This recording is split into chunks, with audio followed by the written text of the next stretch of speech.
क्यों statue of liberty brown से green हो गई? चिप्स के बैग किस चीज से फूले रहते हैं? कैसे अर्थ का नाइट्रोजन हेल्प करता है ह्यूमंस को? पुताई चूने से ही क्यों होती है और इसको मटके में क्यों रखा जाता है? क्यों हमारे एंसेस्टर्स मना करते हैं खाने के बाद नहाने से या फिर पानी पीने से? इन सभी क्वेश्चंस के आंसर मिलेंगे अपन को chapter 1 chemical reaction and equation में।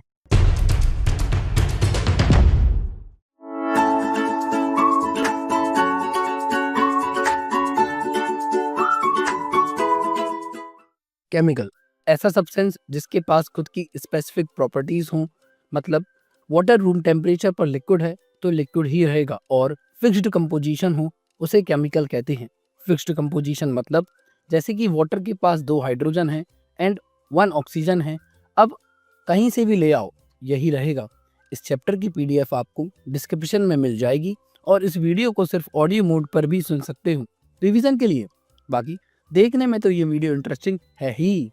रिएक्शन 2 वर्ड से मिलकर बना है, री और एक्शन। जब सब्सटेंस के पास खुद की काइनेटिक एनर्जी होती है मतलब एक्शन, और फिर करता है कोलिजन एक दूसरे से मतलब रिएक्शन, तब बनता है नया सब्सटेंस। तो केमिकल रिएक्शन क्या है? एक ऐसी प्रोसेस जिसमें केमिकल सब्सटेंस जिसको हम रिएक्टेंट बोलते हैं वह रिएक्ट हो जाता है, केमिकली चेंज हो जाता है और बनता है एक नया सब्सटेंस जिसको हम बोलते हैं प्रोडक्ट, जिसके पास टोटली न्यू प्रॉपर्टी होती हैं। इस पूरी प्रोसेस को हम केमिकल रिएक्शन बोलते हैं।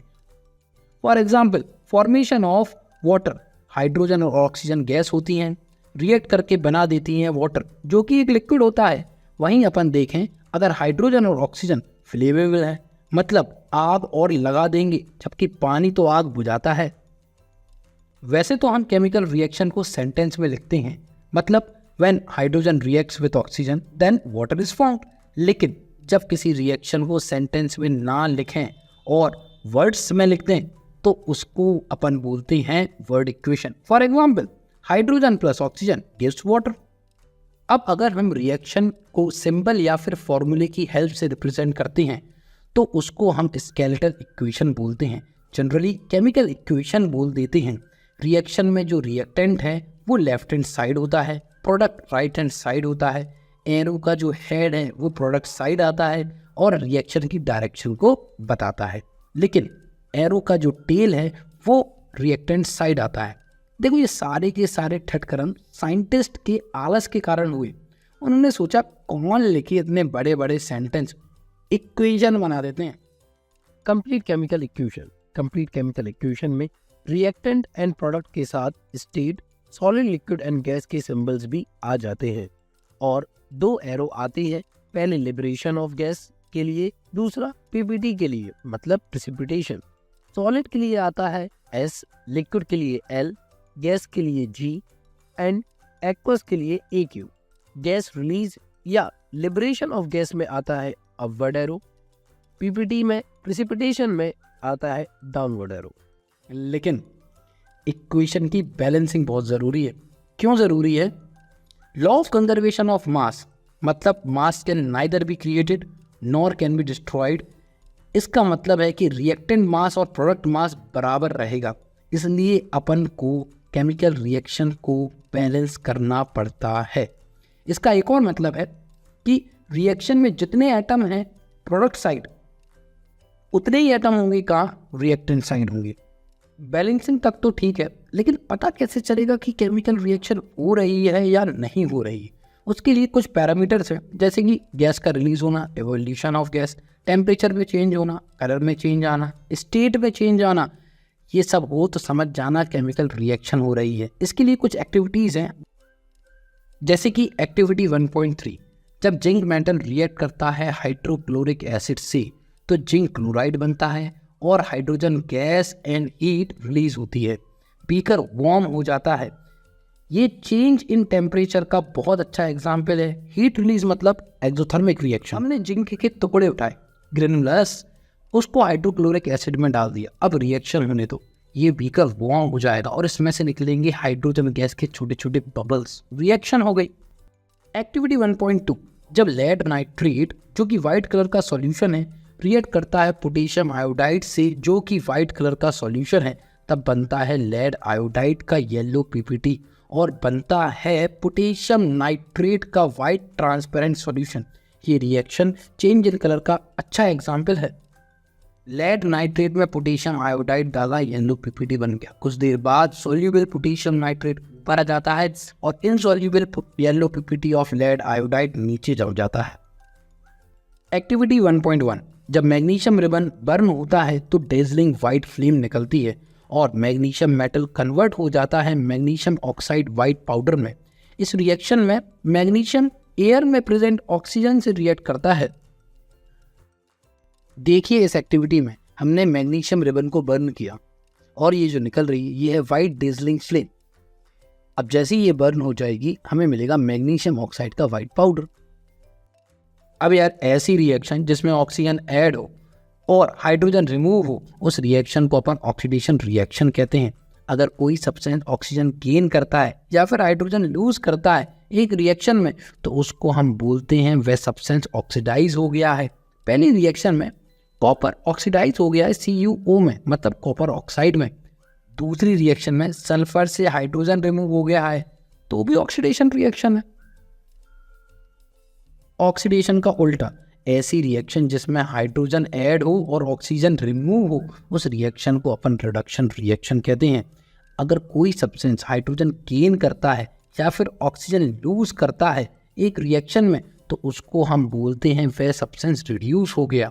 एग्जाम्पल में CuO कॉपर ऑक्साइड रिड्यूस हुआ है कॉपर में और H2 हाइड्रोजन गैस ऑक्सीडाइज हुई है वाटर H2O में। अब इन दोनों का मिक्सचर, ऐसी रिएक्शन जिसमें ऑक्सीडेशन और रिडक्शन दोनों एक साथ होती हैं, उसको हम ऑक्सीडेशन रिडक्शन रिएक्शन बोलते हैं या फिर बोलते हैं रिडॉक्स रिएक्शन। फॉर एग्जाम्पल इस रिएक्शन में देख सकते हैं अपन कि हाइड्रोजन का ऑक्सीडेशन हो रहा है वाटर में और कॉपर ऑक्साइड CuO का रिडक्शन हो रहा है Cu में। इसलिए ये रिडॉक्स रिएक्शन है क्योंकि ऑक्सीडेशन और रिडक्शन दोनों एक साथ हो रहे हैं। ऑक्सीडेंट, ऐसे सब्सटेंस जो खुद को रिड्यूस करें और सामने वाले को ऑक्सीडाइज कर दें, उनको हम बोलते हैं ऑक्सीडेंट या फिर ऑक्सीडाइजिंग एजेंट। रिडक्टेंट, और ऐसे सब्सटेंस जो खुद को ऑक्सीडाइज करें और सामने वाले को रिड्यूस कर दें, उनको हम बोलते हैं रिडक्टेंट या फिर रिड्यूसिंग एजेंट। अब पॉज करो और 5 बार बोल लो, इसी को याद हो जाएगा। इस एग्जाम्पल में देखो CuO कॉपर ऑक्साइड एक ऑक्सीडेंट है, मतलब ऑक्सीडाइजिंग एजेंट है, क्योंकि वह रिड्यूस हो रहा है, उसका रिडक्शन हो रहा है कॉपर में। वहीं हाइड्रोजन एक रिड्यूसिंग एजेंट है या फिर रिडक्टेंट है। क्यों? क्योंकि उसका ऑक्सीडेशन हो रहा है वाटर में। कॉपर ऑक्साइड, अरे यार इसको एक्टिविटी 1.11 के पॉइंट ऑफ व्यू से समझते हैं। अगर ब्राउन कॉपर पाउडर का ऑक्सीडेशन करवाते हैं, मतलब रिएक्ट करवाते हैं ऑक्सीजन से, तो ब्लैक कॉपर ऑक्साइड बनता है। और अगर कॉपर ऑक्साइड जो बना था उसका हम रिडक्शन करवाते हैं, रिएक्शन करवाते हैं हाइड्रोजन से, तो वापस हमको कॉपर मिल जाता है ब्राउन कलर का, और यही है रिडॉक्स रिएक्शन। कोरोजन भी एक तरह की ऑक्सीडेशन रिएक्शन है। ऐसी रिएक्शन या प्रोसेस जिसमें मेटल पर अटैक हो जाता है एनवायरनमेंट के सब्सटेंस जैसे कि मॉइस्चर, एसिड से, उस प्रोसेस को कोरोजन बोलते हैं। यहाँ पर मेटल कोरोड हो जाता है, हिंदी में उस पर जंग लग जाती है। एग्जाम्पल, आयरन पर रेडिश ब्राउन कोटिंग हो जाती है, चांदी जो है वह टार्निश हो जाती है, ब्लैक कलर की कोटिंग हो जाती है, और कॉपर पर ग्रीन कलर की कोटिंग हो जाती है। इस रेडिश ब्राउन कोटिंग को रस्ट बोलते हैं जो आयरन पर लग रही है। उसका फॉर्मूला है Fe2O3.XH2 hydrated ferric oxide. Black coating जो सिल्वर पर है, सिल्वर सल्फाइड की होती है, Ag2S। ग्रीन कोटिंग होती है बेसिक कैल्शियम कार्बोनेट की, या फिर बोले अपन कि मिक्सचर ऑफ कैल्शियम कार्बोनेट और कैल्शियम हाइड्रोक्साइड CaCO3.CaOH का होल डॉइस। कोरोजन में तो पहले क्वेश्चन का आंसर छुपा है। स्टैच्यू ऑफ लिबर्टी जो है वो कॉपर की बनी हुई है। जैसे जैसे टाइम पास होता गया कॉपर में लग गई जंग। अब क्या हुआ कि कॉपर जो कि ब्राउन कलर का था वो कन्वर्ट हो गया ग्रीन बेसिक कॉपर कार्बोनेट में, और अब जो है statue of liberty green colour की दिखती है।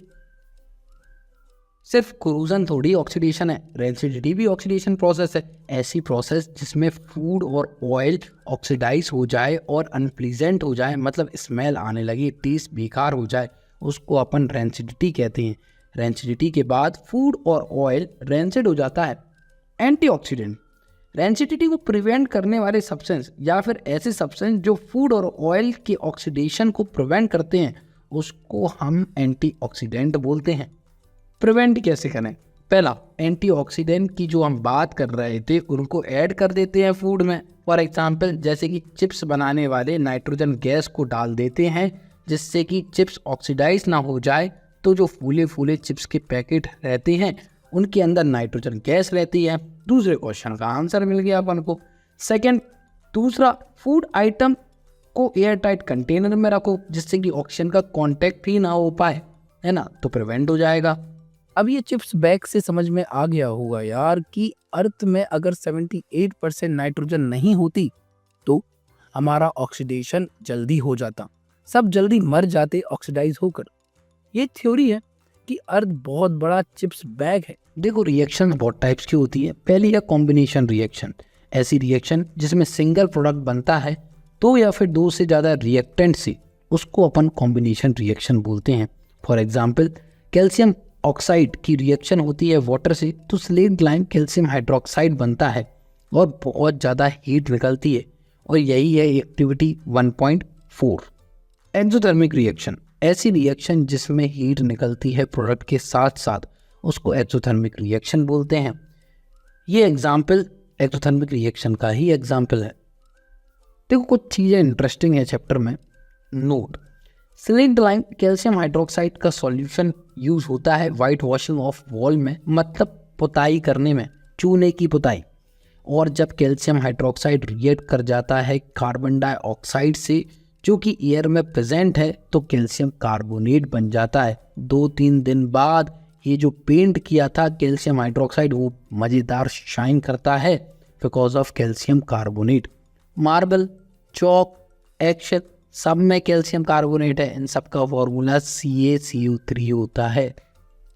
अब समझ तो गए होगे कि मटके में क्यों रखते हैं। जितनी हीट निकल रही है ना, जितना गुस्सा आ रहा है ना इस रिएक्शन को, सब मटका शांत करेगा अर्थन पॉट। और क्यों वाइट वॉशिंग के लिए यूज़ करते हैं? क्योंकि मज़ेदार शाइन करता है। अब दिवाली पर पुताई हो रही है, कोई पूछेगा तो क्या बोलोगी? वाइट वॉश हो रहा है। क्लियर, स्टैंडर्ड वर्ड है। बच्चे मेरे से पूछते हैं कि सर ये साइंस काम कहाँ आती है? तो भाई साइंस अप्लाई करने से काम आती है। तुम्हें पता होना चाहिए पॉट इन पॉट रेफ्रिजरेटर क्या है, कि भाई दूध वाले भैया बेकिंग सोडा क्यों मिला रहे हैं दूध में, कि समर में अपन कॉटन क्लोथ सी क्यों पहन रहे हैं, कि इवेपोरेशन भाई कूलिंग क्यों दे रहा है, अपन को ठंडक क्यों दे रहा है, कि अपना शुगर केन जो है वो नेचुरल एनर्जी ड्रिंक क्यों है, आर्टिफिशियल लीव क्या है यार, हाइड्रोजन कार क्या है यार, कि 1 ग्राम चीज़ कितने बल्ब जला देगी, है ना। और भाई मुँह च जाती, क्रैम्प जाती तो दर्द क्यों हो रहा है, और आर्टिफिशियल रेन की टेक्नोलॉजी क्या है। ये वीडियोस देखो, मार्क्स लाए जा रहे हैं, साइंस नहीं आ रही, लेकिन साइंस आनी चाहिए, मार्क्स तो आते रहेंगे। वापस आते हैं, कॉम्बिनेशन का उल्टा होता है डिकम्पोजिशन, ऐसी रिएक्शन जिसमें सिंगल रिएक्टेंट टूट कर 2 या फिर 2 से ज़्यादा प्रोडक्ट में कन्वर्ट हो रहा है, उस रिएक्शन को अपन डिकम्पोजिशन रिएक्शन कहते हैं। फॉर एग्जाम्पल, जब हम फेरस सल्फेट जो कि ग्रीन कलर का है उसको हीट करते हैं तो वह 3 चीज़ों में डिकम्पोज हो जाता है। फेरिक ऑक्साइड जो कि रेड कलर का है, सल्फर डाइऑक्साइड है, और सल्फर ट्राइऑक्साइड गैसेस जो कि बर्निंग सल्फर स्मेल देती हैं। और ये है एक्टिविटी 1.5। डिकम्पोजिशन रिएक्शन भी 3 तरह की होती है। ऐसी डिकम्पोजिशन रिएक्शन जिसमें हीट की रिक्वायरमेंट हो उसको अपन थर्मल डिकम्पोजिशन बोलते हैं। फॉर एग्जाम्पल, जब लेड नाइट्रेट को अपन हीट करते हैं तब वह भी डिकम्पोज होता है लेड ऑक्साइड येलो कलर में, और nitrogen dioxide and oxygen gas मिलते हैं। नाइट्रोजन डाइऑक्साइड ब्राउन कलर की फ्यूम्स निकालता है, हीट करने पर येलो कलर का लेड ऑक्साइड मिल गया। अब देखो ये ब्राउन कलर की क्या निकल रही है, नाइट्रोजन डाइऑक्साइड निकल रही है, और यही है एक्टिविटी 1.6। अब देखो टेस्ट ट्यूब के बाहर देख ले, ये देखो ब्राउन फ्यूम्स। अब यार ऐसी डिकम्पोजिशन रिएक्शन जिसमें इलेक्ट्रिसिटी की रिक्वायरमेंट हो उसको हम इलेक्ट्रोलाइटिक डिकम्पोजिशन बोलते हैं। For example, decomposition of water electricity की हेल्प से होता है। इसमें वाटर टूट जाता है, स्प्लिट हो जाता है हाइड्रोजन एंड ऑक्सीजन गैस में। इस प्रोसेस को बोला जाता है इलेक्ट्रोलाइसिस ऑफ वाटर। देखते हैं एक्टिविटी 1.7। अब हमने करवाई इलेक्ट्रोलाइसिस ऑफ वाटर, मतलब वाटर को दी इलेक्ट्रिसिटी। तो left hand side test tube में बनेगी hydrogen gas and right hand side test tube में बनेगी ऑक्सीजन गैस। वाटर स्प्लिट होकर हाइड्रोजन एंड ऑक्सीजन गैस का रेशियो होता है 2:1, मतलब हाइड्रोजन गैस दुगनी 2 टाइम्स बनेगी ऑक्सीजन गैस से। हाइड्रोजन गैस बनती है कैथोड पर left hand side and oxygen gas बनती है एनोड पर राइट हैंड साइड। यार ऐसी डिकम्पोजिशन रिएक्शन जिसमें सनलाइट की रिक्वायरमेंट हो उसको हम फोटोलाइटिक डिकम्पोजिशन बोलते हैं। For example decomposition of white silver chloride sunlight की हेल्प से होता है। इसमें सिल्वर क्लोराइड टूट जाता है, डिकम्पोज हो जाता है ग्रे सिल्वर में एंड क्लोरीन गैस में, और यही है एक्टिविटी 1.8। फोटोलाइटिक डिकम्पोजिशन का use white and black photography में होता है। इसमें सिल्वर ब्रोमाइड टूट जाता है, डिकम्पोज हो जाता है सिल्वर एंड ब्रोमीन गैस में। यार ऐसी रिएक्शन जिसमें रिएक्टेंट हीट और एनर्जी को एब्जॉर्ब करके प्रोडक्ट फॉर्म करता है, प्रोडक्ट बनाता है, उस रिएक्शन को हम एंडोथर्मिक रिएक्शन कहते हैं। फॉर एग्जाम्पल जब बेरियम हाइड्रोक्साइड और अमोनियम क्लोराइड रिएक्ट करते हैं तो एटमॉस्फेयर की हीट को एब्जॉर्ब कर लेते हैं और बनाते हैं अमोनियम गैस, बेरियम क्लोराइड और वाटर। देखिए, सबसे पहले हम पानी डाल लेंगे वुडन ब्लॉक पर। अब एक बीकर में है बेरियम हाइड्रोक्साइड एंड दूसरे में है अमोनियम क्लोराइड। दोनों को अच्छे से मिक्स किया। रिएक्शन एनवायरनमेंट से हीट एब्जॉर्ब करेगी एंड बीकर को वुडन ब्लॉक पर रख देंगे। रिएक्शन के कारण वाटर जो बीकर एंड वुडन ब्लॉक के बीच में है वो बर्फ आइस बन जाएगा। तो वीना एंडोथर्मिक रिएक्शन। यार ऐसी रिएक्शन जिसमें मोर रिएक्टिव मेटल डिस्प्लेस करता है लेस रिएक्टिव मेटल को उसके कंपाउंड से या फिर उसके सॉल्ट से, उस रिएक्शन को हम डिस्प्लेसमेंट रिएक्शन कहते हैं। फॉर एग्जाम्पल जब आयरन मेटल रिएक्ट करता है कॉपर सल्फेट सॉल्यूशन से, तब आयरन डिस्प्लेस करता है कॉपर को कॉपर सल्फेट से, तब आयरन सल्फेट सॉल्यूशन और कॉपर मेटल बनता है। इस रिएक्शन में आयरन ज़्यादा रिएक्टिव है कॉपर से, तो ब्लू कलर का कॉपर सल्फेट सॉल्यूशन कन्वर्ट हो जाता है ग्रीन कलर के आयरन सल्फेट सॉल्यूशन में, और आयरन नेल के ऊपर कॉपर की ब्राउन कोटिंग आ जाती है। और यही है एक्टिविटी 1.9। या ऐसी रिएक्शन जिसमें आयंस का एक्सचेंज होता है रिएक्टेंट्स के बीच में, हम उसको डबल डिस्प्लेसमेंट रिएक्शन बोलते हैं। फॉर एग्जाम्पल जब सोडियम सल्फेट का सॉल्यूशन रिएक्ट करता है बेरियम क्लोराइड के सॉल्यूशन से, तब बेरियम सल्फेट का वाइट पीपीटी बनता है और सोडियम क्लोराइड का एक्वस सॉल्यूशन बनता है। चलिए देखते हैं एक्सचेंज ऑफ आयंस। इस रिएक्शन में सारे के सारे हमने आयंस अलग कर दिए हैं। अब क्या होगा कि Na+ जो है वो Cl- के पास चला जाएगा और Ba2+ जो है वो SO4 2- के पास चला जाएगा। अब ऐसा रिएक्शन प्रोडक्ट जो वाटर इनसॉल्युबल सब्सटेंस है और वे किसी भी कलर का हो सकता है, वाइट, येलो, ग्रीन, उसको अपन प्रेसिपिटेट बोलते हैं। और ऐसी रिएक्शन जो प्रेसिपिटेट बनाती है उसको हम प्रेसिपिटेशन रिएक्शन बोलते हैं। इस एग्जाम्पल में डबल डिस्प्लेसमेंट रिएक्शन ही प्रेसिपिटेशन रिएक्शन है, क्योंकि बेरियम सल्फेट का वाइट पीपीटी बन रहा है। चलिए देखते हैं एक्टिविटी 1.10। इस एक्टिविटी में हमने सबसे पहले बेरियम क्लोराइड ले लिया। जैसे ही हमने इसमें सोडियम सल्फेट डाला, हमें वाइट कलर का सब्सटेंस दिखने लगा। कुछ टाइम बाद insoluble white PPT barium sulphate नीचे आ जाएगा और ऊपर रहेगा हमारा सॉल्युबल NaCl सॉल्यूशन। रेस्पिरेशन एक एक्सोथर्मिक रिएक्शन है, बट क्यों? डाइजेशन के टाइम फूड जैसे कि राइस, पोटैटो, ब्रेड ब्रेक हो जाता है सिंपल सब्सटेंस में जो कंटेन करता है कार्बोहाइड्रेट। अब ये कार्बोहाइड्रेट ब्रेक होकर बनाता है ग्लूकोज। ये ग्लूकोज रिएक्ट करता है ऑक्सीजन से जो हम ब्रीथिंग से लेते हैं। ये रिएक्शन सेल में होती है और देती है energy, carbon dioxide and water. Energy release होने के कारण रेस्पिरेशन एक एक्सोथर्मिक रिएक्शन है। यार अब रेस्पिरेशन एंड डाइजेशन दोनों ही एक्सोथर्मिक रिएक्शन है, मतलब हीट रिलीज होगी बॉडी में से। और अगर नहा लिया या पानी पी लिया तो हीट एनर्जी निकल रही है वो हो जाएगी डाउन। इससे हमारी एक्टिविटी, मेटाबॉलिज्म बहुत इफेक्ट करेगा, क्योंकि बॉडी टेम्परेचर बिगड़ जाएगा, गर्म ठंडा हो जाएगा ना। इसलिए एंसेस्टर्स मना करते थे खाने के बाद नहाने से या पानी पीने से। और यही है क्वेश्चन नंबर 5 का आंसर।